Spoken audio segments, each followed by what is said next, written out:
మా అత్తమ్మతో ఇంకో మంచి వంటకంతో మీ ముందుకొచ్చేసాను. అత్తమ్మ ఏంటి ఇక్కడ చాలా చాలా కనిపించేస్తున్నాయి నాకు. ఏం చేస్తున్నాం మనం ఇప్పుడు? పెసరపప్పు మునక్కాయ తీగూర. ఇప్పుడు మా హస్బెండ్ ఇప్పుడు సర్వ్ చేసుకున్నాడు. మా హస్బెండ్ మామూలుగా రివ్యూ ఇవ్వడని చెప్పు. ఏమని చెప్పను మా అమ్మగారి చేతి వంట మామూలుగా లేదు.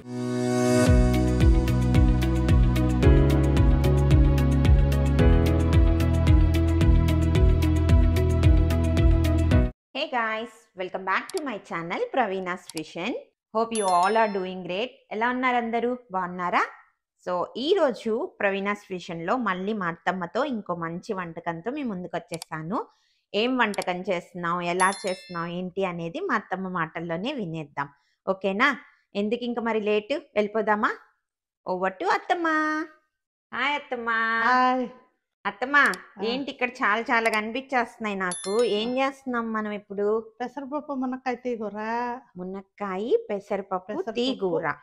ఓకే సరే అత్తమ్మ, దానికి కావాల్సిన పదార్థాలన్నీ మాకు మా వ్యూవర్స్ కి చెప్పేస్తావా? మునక్కాయ, ఏచనపప్పు అరకప్పు, ఓకే, పెసరపప్పు అరకప్పు, ఓకే, ధనియాలు 1 స్పూను, తెల్లగడ్డలు 4 పాయలు, టమాటా 1, ఎర్రగడ్డ 1, ఓకే, 1 స్పూన్ పసుపు, 1 స్పూన్ కారం, 1 సరిపడినంత ఉప్పు. సో మొత్తానికి ఈ మాకు ఈసారి యుఎస్ లో మంచి సైజ్ మునక్కాయలు దొరికాయండి. మొన్న అత్తమ్మ నేను ఇండియా స్టోర్కి వెళ్ళినప్పుడు ఇంకా అత్తమ్మ ఆ రోజు చూసి దీంతో మనం పెసరపప్పు వేసుకొని చేయొచ్చు అంటే తెచ్చుకున్నాం. ఇవి 2 మునక్కాయలు నీట్గా ఇలా కడిగేసి చక్కగా కట్ చేసి పెట్టుకున్నాము. కొత్తగా ఉంది కదా పెసరపప్పు వేరుశెనగపప్పు కాంబినేషన్. మీతో పాటు నేను కూడా నేర్చేసుకుంటున్నాను. సరే అత్తమ్మ, ఇంకా ఆలస్యం లేకుండా స్టవ్ పెట్టేసి ప్రాసెస్ స్టార్ట్ చేసేద్దామా? ఓకే. ఏందత్తమ్మ పెసరపప్పుని వేరే దబ్బర్లోకి వేసావు? పెసరపప్పు కడిగి 2 సార్లు కడిగి వాటర్ పోసుకొని సరిపడినంత వాటర్ ఒక ముక్క ఉడికించుకోవాలి.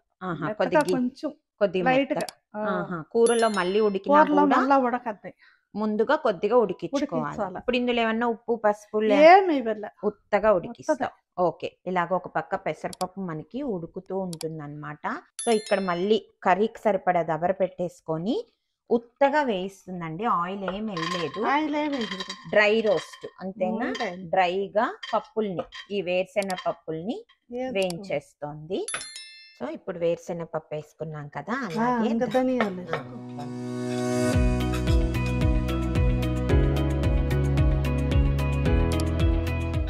వీటిని వేయించిన తర్వాత ఏం చేయాలి? పొడి చేయాలి. వీటి వరకే పొడి చేసుకోవాలి. వరకే పొడి చేసి తెల్లగడ్డ వేసి తెల్లగడ్డలు అవి వేసి పొడి చేయాలి.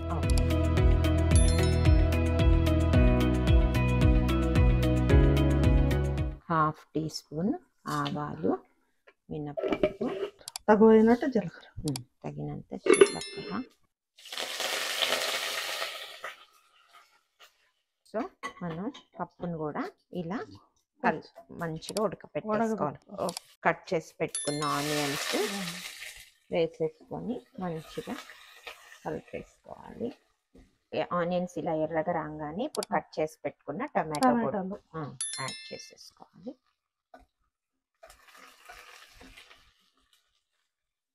సో అందరికీ తెలిసిన టిప్పే కదా, ఈ టైంలో కొద్దిగా సాల్ట్ వేస్తే టమాటో తొందరగా మగ్గిపోతుంది.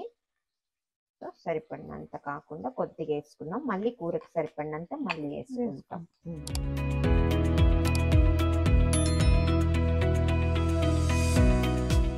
ఈ లోపు పొడి పట్టేసేనా అత్తమ్మ? అది చల్లగా అయిపోయింది, పొడి పట్టేస్తాను.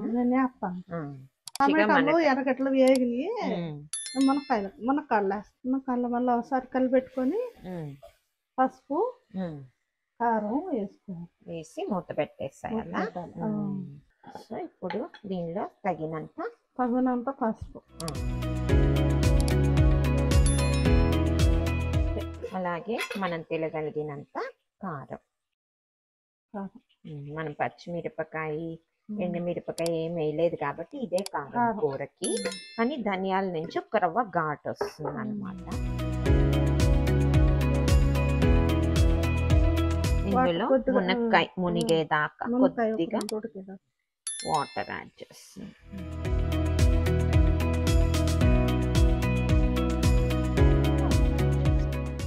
కావాలంటే ఈ టైంలో కల్లుప్పు కూడా వేసుకోవచ్చు కదా అత్తమ్మ. నీళ్ళు పోసి వేసుకోవచ్చు. కొంచెం పడకుండా ఇలా మూత పెట్టేసుకొని మంచిగా మునక్కాయలు ఉడికేదాకా వదిలేయాలి. వేరుశనగపప్పు, ధనియాలు, అలాగే తెల్లగడ్డ వేసి మంచిగా ఇలా పొడి చేసుకొని పెట్టేసుకోవాలన్నమాట. మునక్కాయని ఇలా పట్టుకొని చూసావు కదా, అది చూసారా అలా ఉడికిపోయింది. ఈ టైంలో మనం ఇట్లా కలిపి పెట్టుకున్న అది పెసరపప్పుని మంచిగా యాడ్ చేసేసుకోవాలి. ఇప్పుడు పెసరపప్పు వేసిన తర్వాత కొద్దిగా ఈ పొడి కూడా వేసుకోవాలి.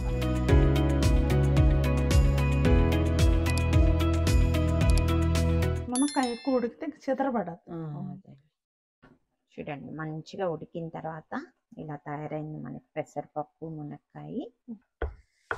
గైస్ మన యమ్మీ పెసరపప్పు మునక్కాయ కర్రీ రెడీ అయిపోయింది. ఇంకా కన్సిస్టెన్సీ అనేది మన ఇష్టం అన్నమాట.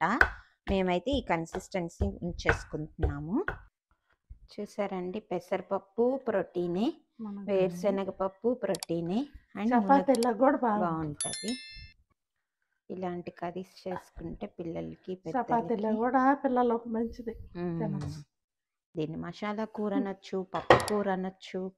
చాలా బాగుంది టేస్ట్ కూడా. మళ్ళీ మేము అన్నంలో కలిపి తినేటప్పుడు ఎలా ఉందో మీకు చూపిస్తాం. సో మన మునక్కాయ పెసరపప్పు కూర రెడీ. ఇప్పుడు మా హస్బెండ్ ఇప్పుడు సర్వ్ చేసుకున్నాడు. మా హస్బెండ్ మామూలుగా రివ్యూ ఇవ్వడం చెప్పు. నువ్వే చెప్పు. నువ్వు చెప్పు. ఏం తినబోతున్నావు చెప్పబ్బా. మునక్కాయ పెసరపప్పు కర్రీ. ఎవరు చేశారా? మా అమ్మగారు చేశారు. సరే తిని ఎలా ఉందో చెప్పు. అమెరికాలో మా అమ్మగారి చేతి వంట. ఎట్లుంది అత్తమ్మ గోంగూర పచ్చడి? పెళ్ళగానే రాత్రి నంచుకున్నాం చూడు. అవి కానీ వేసుకొని నంచుకుంటే. Sorry for the vegetarians. రాత్రి మేము తాటాక్ చేప వేయించుకొని తిన్నాం అనమాట. కానీ ఈరోజు అది లేదని మా అత్తమ్మ ఫీల్ అవుతుంది. బట్ చక్కగా ఈరోజు తినము గురువారం అందుకని. సో గోంగూర ఎర్రగడ్డేసుకొని తింటుంది మా అత్తమ్మ. ఇక్కడ మా ఆయన చట్నీ అండి, గోంగూర చట్నీ అండి, భలే ఉంది, బాగుంది, తింటాము. ఎలా ఉందో మా ఆడియన్స్కి చెప్పు. ఏమని చెప్పను మా అమ్మగారి చేతి వంట మామూలుగా లేదు. సో ఇదే ప్రాసెస్లో మీకు స్టెప్ టు స్టెప్ ఎక్స్ప్లెయిన్ చేస్తాను కదా, క్వాంటిటీస్తో కూడా చక్కగా ఇలా చేసుకొని ట్రై చేయండి. For me it's bit salty but it's yummy. మర్చిపోయి చేసావా నిజంగా చేసావమ్మా? కొడుకు కామెంట్స్తో మురిసిపోతున్న మా అత్తమ్మ. సో మొత్తానికి మా భోజనం ఈరోజు చక్కని గోంగూర రోటి పచ్చడి, అలాగే మునక్కాయ పెసరపప్పు కూర. ఇందులో కానీ మనం కొనుక్కుంటా కోస్తుంటే భలే. ఓయా